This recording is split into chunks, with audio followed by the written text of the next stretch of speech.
İstanbulluyuz. İstanbul'da doğduk ve büyüdük. Her ikimiz de meslek olarak hukuku seçtik önce. Hukuk eğitimi yaptık. Ama aynı zamanda hayatımızda hep müzik oldu. İlkokul 1. sınıfı bitirdiğimizde annemiz sınıf geçme hediyesi olarak bana bir oyuncak piyano almıştı. Selim'e de bir oyuncak ksilofon almıştı. Biz müziğe o şekilde başladık. Radyodan dinlediğimiz şarkıları küçük enstrümanlarla çıkarıyorduk. Sonra ilkokulda 3. sınıfa geldiğimizde o akordeon kursuna başladık. İşte ortaokulda ben blok flüte geçtim. Selim mandoline geçti. Ortaokul son yıllarında ben gitarla tanıştım. Lisenin sonlarına doğru da Selim kemana ulaştı ve yolculuk bu şekilde devam etti. Müzikle uğraşıyorduk ilkokuldan itibaren ama Türkiye'deki geçim koşulları göz önüne alındığında müzik belki çok da güvenilir bir geçim kaynağı olamayabilirdi. Dolayısıyla biz de formal bir eğitim yapmayı düşündük. O zamanlar aklımıza hukuk fakültesi tabii geliyordu sürekli olarak. İstanbul Üniversitesi Hukuk Fakültesini kazandık. Fakülteyi bayağı iyi bir dereceyle sınıf birincisi ve sınıf ikincisi olarak bitirdik. Master ve doktora da yaptık. Hatta mesleği de icra ettik aslında ama her zaman meslekle beraber müzik vardı. Ailemiz bizim meslek seçimimize hemen hiç karışmadı. Hatta belki müziği seçseydik onlar yine destekleyebilirlerdi. Çünkü hep arkamızda oldu her anlamda ve her zaman. Ama biz ortaokuldayken konservatuvara müracaat ettiğimizde nasıl yapacaklar, görmeden müziği, notaları nasıl takip edecekler gibi bir muhalefetle o zaman karşılaştık. Ve biz kabartma yazıyı ve notayı o dönemde bilmediğimiz için bir cevap veremedik. O yüzden bizim konservatuvar sevdamız o dönem biraz geri kaldı ve hukuka girdik. Ama hukuk fakültesinde master ve doktora eğitimi yaptığımız sıralarda konservatuvar sınavlarını kazandık. Çünkü o zaman hem müzik kulağımız gelişmişti hem de Braille alfabeyi ve Braille notayı öğrenmiştik. Yani kabartma nota yazabiliyorduk. Biz ikili olarak çalıştığımızda aslında tabii çok rahatız. Çünkü Kerim'le zaten ikiz kardeş. Hep de beraber yaşadık ve beraber büyüdük. Birlikte çalışma fırsatımız fazla oldu. Bir de tabii ki belki beraberliğin getirdiği bir yakınlıkla sevdiğimiz müzikler, zevklerimiz de yakındı. Aynı şarkılardan hoşlanıyorduk ve birlikte repertuarı oluştururken de ortak kararlarla seçiyorduk. Bu şekilde aramızda bir uyum ve birbirini tamamlama ilişkisi oldu. Kurduğumuz korolarda, orkestralarda da genellikle ikimiz birlikte şef olduk. 2 tane şef olur mu bir orkestrada? Vallahi biz olunca oldu.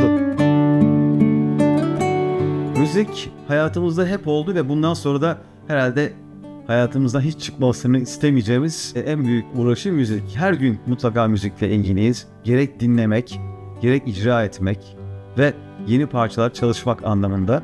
Müzik bize her şeyi verdi. Yani hayatı verdi diyebilirim. Şu anki sosyalliğimizin büyük boyutunu müzik kapsıyor. Kurduğumuz orkestralar, korolar, orada aldığımız görevler, verdiğimiz konserlerde ya da çıktığımız programlarda tanıştığımız insanlar. Bunlar bizi hep tabii yaşatan, hayatımızda mutlu eden şeyler.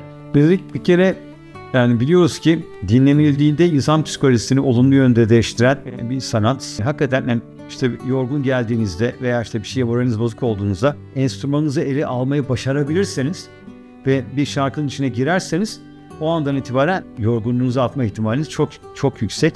Böyle bir her gün bir yaşama sevinci. Bu heyecan sürekli devam ediyor. Herhalde biraz insanı bu genç veya dinç, taze tutuyor diye düşünüyorum. Zaman zaman biz böyle konuşmalar falan yapıyoruz. Oralarda bir hoşuma giden bir söz var. İşte kalbiniz şarkı söylerse hayat sizi bir gün mutlaka dansa kaldıracaktır.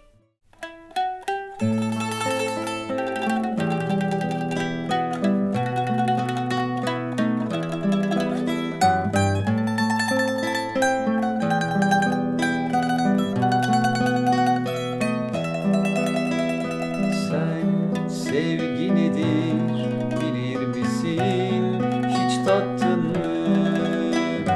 Bir ağaç gibi, fidan gibi suya doymak ne demekse bu onlar için işte öyle. Ne demekse bu onlar için işte öyle.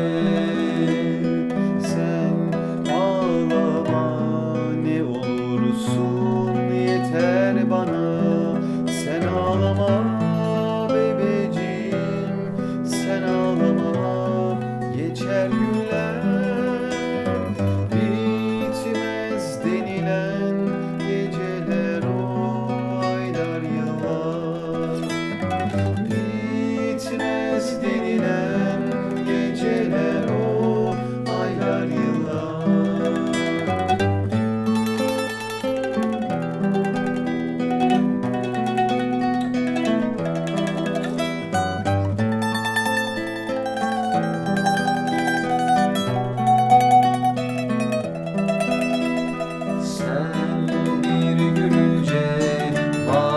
içimde kalan o anılar birden canlanır yüreğimde kor külleri.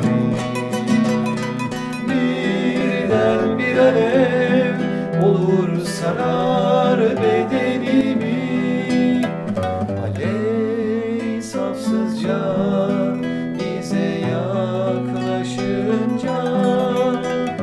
alev safsızca bize yaklaşınca.